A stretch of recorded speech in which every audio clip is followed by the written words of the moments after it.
मेरी ये वीडियो आज कुछ लड़कियों को शायद बुरी लग जाए, लेकिन लगती रहे, कोई फर्क नहीं पड़ता उस चीज से। लेकिन मेरा एक सवाल है जिसका जवाब आप मुझे दे के जाना आज, कि भाई जब तुम अपने मायके में होती हो, तुम जो स्ट्रगल करती हो, तुम्हें जो मिलता है खाने को आप वही खाती हो, जो आपके माँ बाप की जैसी स्थिति होती है उस समय आपको वो वैसा खिलाते हैं, आप खाते हो आराम से, इज्जत से रहते हो, सब जब ठीक है।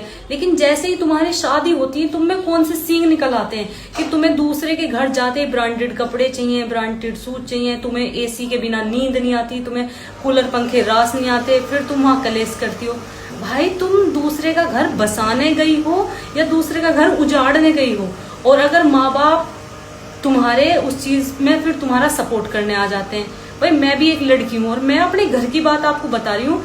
अगर हर औरत, हर लड़की ये चीजें करनी शुरू करेगी ना, तो इस समाज में, इस दुनिया में कोई रिश्ता सक्सेसफुल नहीं होगा, कोई घर नहीं चलेगा।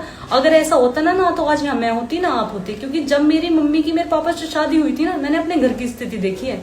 तब मेरे पापा की नौकरी भी नहीं थी और फिर भी हम पाले भी उन्होंने। मेरी मम्मी ने पापा के साथ स्ट्रगल भी करा, हमें पढ़ाया भी, लिखाया भी, कामयाब भी कर दिया। आज अगर हर औरत यही सोच ले कि बिल्कुल हमने अपने बिहार में तो जो करा, हमें ससुराल में पूरी फैसिलिटी चाहिए, भाई थिंकिंग को थोड़ा बदलो, थोड़ा बदलने की जरूरत है। जो वे ससुराल वाले हैं वे भी इंसान है, वे एलियन नहीं है, ना दूसरे ग्रह से आए कि वो तुम्हें एकदम इतनी फैसिलिटी दे देंगे। तुमने अपने घर भी कभी इन चीजों की डिमांड करी? पर नहीं। माँ बाप के घर आप सहन कर लोगी, लेकिन ससुराल में आपसे सहन नहीं होगा।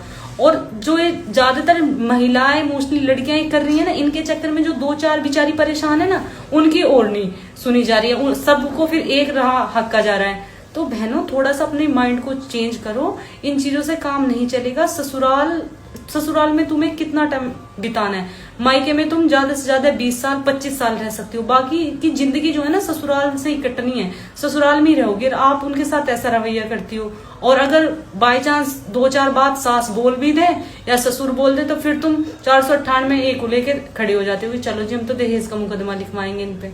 भैया ना हर चीज का समाधान मुकदमा है, ना हर चीज का समाधान कलेश है। मैं यही कहूंगी, क्योंकि हम इस विभाग में हैं, हम इन चीजों को देखते हैं, घर बर्बाद हो रहे हैं इन चीजों से, आपके आपसी संबंध खराब हो रहे हैं, रिश्ते खराब हो रहे हैं। जैसा आप अपना परिवार पीछे छोड़ के आई हैं, वैसा ही परिवार आपके सामने है, उन्हें भी उतने ही खुले दिल से अपनाओ जैसे तुम अपने माँ बाप के साथ रहती थी, वैसे ही सास ससुर को भी समझो, तो परिवार बहुत अच्छा चल सकता है।